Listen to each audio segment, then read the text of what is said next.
समस्त को मोर नमस्कार। मु पीतवास दास आज आपण मानक पई नहीं आछि एक भिन्न चिंताधारार विषय वस्तु यार गोटे सीरीज कथा मु चिंता कली एइथिपई जे एबे खाद्य शैली एवं तार स्वास्थ्यगत दिग को नहीं अनेक वितर्क एवं अनेक विवाद आ ये विषय वस्तुर ना होछि माँ हांडीशाल घरोई खाद्य रांधिबार शैली आ तार स्वास्थ्यगत दिग। आज सबुठु छोट विषय किंतु गुरुत्वपूर्ण विषय सी हूँ शाग तरकारी। संस्कार कौन स्वास्थ्य कौन देखिए जिते गुरुजन मैंने गोटे नुआ रोषे कर शिखुवा झील हो बोहू ता कहती शाग रंग बदलवा पर्यंत रांधबू ना ताहले कहीं सी संस्कार देदेले जे शाग रंग बदलवा पर्यंत रंधाजीव ना ब्राउन कलर हवा पर्यंत रंधाजीव ना शाग बेसी सीझीब ना यहीटा हूँ से संस्कार पीढ़ी पर पीढ़ी को ताले यार स्वास्थ्यगत दिग कौन ताकू बुझा पूर्व आमको बुझा पड़ो जे आम दुईटा शब्द स्वास्थ्य विभाग में भारी जोर रे जानी प्राय सब लोग जानी गोटे हूँ आयरन आउ गोटे हूँ फॉलिक एसिड। फॉलिक एसिड शब्दटा गोटे शब्द रू आसी तार ना हूँ फोलिया। फोलिया मीन्स लिप्स पत्र बा सबुज शाग परिबा एबे आसला ताहले सबुज कहीं ना शागरे बा पत्र परिवारे गोटे पोषक तत्व थाए ता ना हूँ क्लोरोफिल। जदि ताको आमे बेसी समय रांधुचंती जोटा मना करा जाए बेसी समय रांधिबनी रांधिले कौन हम तेणु ताको जदि बेसी समय रंधा जाए से सागर पोषक तत्व भितर गोटे मैग्नीशियम नष्ट हो जाए। से मैग्नीशियम नष्ट हो जावा परे से गोटे रासायनिक पदार्थ दिए ता ना हूँ फिओफाइटिन। फिओफाइटिन पार्श्व प्रतिक्रिया कौन जेतिके आलोच्य विषय नुह कि जो खाद्य पोषक तत्वटी आम हरई दौरान मैग्नीशियम बेसी समय रांधिबा द्वारा से मैग्नीशियम गुरुत्व को आमको जानवा पड़ो। मैग्नीशियम उपादेयता सबुठ बड़ उपादेयता प्रथम से मांसपेशी को सशक्त करे। मांसपेशी आम शरीर मांसपेशी क्षमता अभिवृद्धि कर साहाय्य करे। 2 नंबर आम हृत्पिंड हार्ट को सुस्थ रखिबारे साहाय्य करे। 3 नंबर आमको भल निद्रा कराए। 4 नंबर आम मानसिक स्ट्रेस को कम करिबारे साहाय्य करे। 5 नंबर सबुठु गुरुत्वपूर्ण से स्नायुविक दुर्बलता को परिहार करिबारे साहाय्य करे। सेइथिपई गाउली लोकटा जी शाग खाऊची सी जेतिकी समय परिश्रम करि पारे शहरी बलिष्ठ शरीर धरिथिबा लोकटा बोध हुए सेतिकी परिश्रम करि पारे नाही। तार कारण होची मैग्नीशियम रो अभाव। से गाँ मानक विशेषकर मु केउझर परिप्रेक्षी में कहूँ केउझर हाट में गोटे शाग मिले आपण मैंने हुए तो बहुत लोग जानी थे पालंग शाग आम समस्ते खाती किंतु ता भीतर गोटे खटा पालंग अच्छे धला पालंग से लोक मैंने खटा पालंग को खाती आ सहित गोटे शाग मिसे फिरिकी भाग करी बिकती ता माने यहीटा हूँ परंपरागत संस्कारगत ज्ञान जे खटा शाग रे आयरन परिमाण आब्जर्पशन रेटा अधिक जो से रक्तहीनता हबार संभावना कम।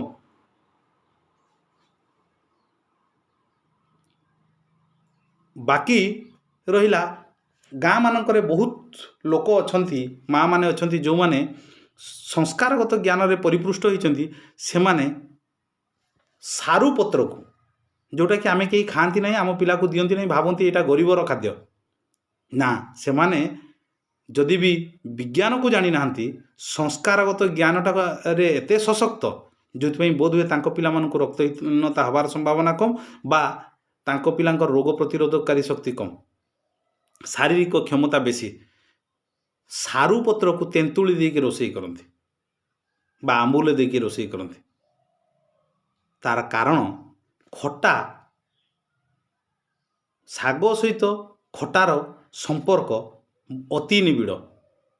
आम मन रे जदि शाग कथा प्रश्न आसे केबे मन को आसे आमे भाबू गरीब लोकटे शाग खाए पखाल कंसे शाग टिके आचार बा आंबुलटे किंतु तार वैज्ञानिक दृष्टिकोण को आमे केबे तर्जमा करिना। भात जेतेबेले फर्मेंटेशन हुए सी आंबिळा लगे, से अम्ल स्वादटा ग्लुकोरोनिक एसिड तैयारी हुए फर्मेंटेशन रे, जो से आंबिळा लगे। से ग्लुकोरोनिक एसिड सागरे थिबा आयरन को आम देहरे विनियोग करिबारे साहाय्य करे। तेणु पखाळ सहित साग खिया जाए। आमे गरम सहित खाउछन मना नहीं, किंतु से पखाळ सहित भल विनियोग हुए। ता सहित पुणी गरीब लोकटे जेतेबेले आचार बा आंबुलटे खाए सेतबेले आमे भाबु से गरीब लोक ना, तार संस्कारगत ज्ञान मध्यरे रुचि मध्यरे ता स्वास्थ्य भी लुचिक अच्छी। आंबुलरे बा आंबरे साइट्रिक एसिड अच्छी, सेठी ग्लुकोरोनिक एसिड पखाळरू एठी साइट्रिक एसिड, ए उभय मिसिकी सागरे थिबा आयरन को तार आब्जर्प्शन रेट टाकू बढ़ाई दियंते। ताले एबे आमे कोन करिबा उचित, जो माने संभ्रांत व्यक्तिर जो माने सहर रे रहउचंती जेते बेले भी हुए तो आमे पखाळ करूनांती, दिन रे गरम भात थरे खाउचंती, राति रे रुटी। जदि दिन रे गरम भी खाउचंती साग रांधुचंती, तार शरीर रे उपयोगिता को 100% करिबा पई मोर परामर्श, आपण माने पिला को खुई सारिबा परे बा निजे खाई सारिबा परे 20 रु 30 मिनिट परे जेतिकी पानी आपण पी परिबे सेतिकी पानी रे छोट पिला हेले 10 रु 20 टोपा, बड़ लोक हेले जेतिकी लेंबू तांको स्वाद अनुसार से माने खाई परिबे चिपुड़ी से पानी टी पियंतु। जोथि सागरे थिबा आयरन टा हुए तो 100% विनियोग हो पार। एबे आसला खाइबा केतेबेले, साग साधारणतः गाँ मानकर संस्कारगत भाव में मना करा जाए राति खाइबे नहीं। तार कारण सागरे थिबा आयरन एवं तंतु जातीय पोषक तत्व फाइटेट और फाइटिन ये संपूर्ण कार्य लगिबा पई बा हजम होबा पई 8 रु 12 घंटा समय ने। जेहेतु राति रे आमे कोनोसी शारीरिक परिश्रम करंती नहीं, तेणु तार विनियोग होबार संभावना कमी जाए। बेले बेले सकाळे आमे जेतेबेले लाट्रिन जाती हजम हो नथिबा साग भी आम शरीर बाहरी जाए। ताले खाइबे केतेबेले पसंद योग्य भाव में सकाळे बा खरा बेले। हाँ विशेष ध्यान देवे जेभली कि साग रांधिला बेले हलदिया बा ब्राउन माटिया रंग न हुए, हेले से पेट पूरी बसिना, किंतु जो उद्देश्य आमे साग खाउछन ताहा साधित हेबो नाही। एबे आसिला आउ गोटे सागर कहूची, आमे बेले बेले आइटम ना रे भूल खाद्य खाती। सबुठ भल उदाहरण होची पालंग पनीर।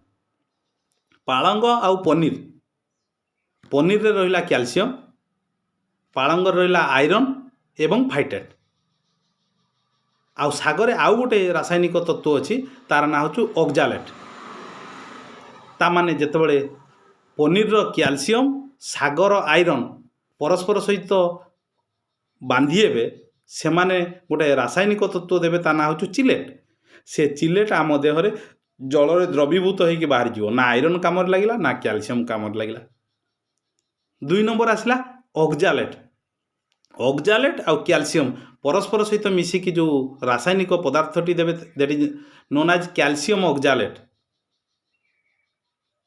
सी ना आयरन आब्जर्व होवाक देला ना कैल्शियम विनियोग होवाक देला। आमर से खाद्यटा आम पई गोटे निरर्थक खाद्य।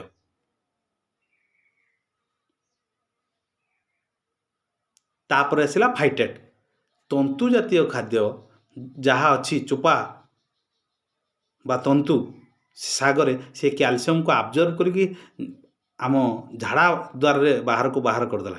तेणु प्रोटीन आम पेट को पशिला, किंतु कैल्शियम विनियोग हो पारला नहीं।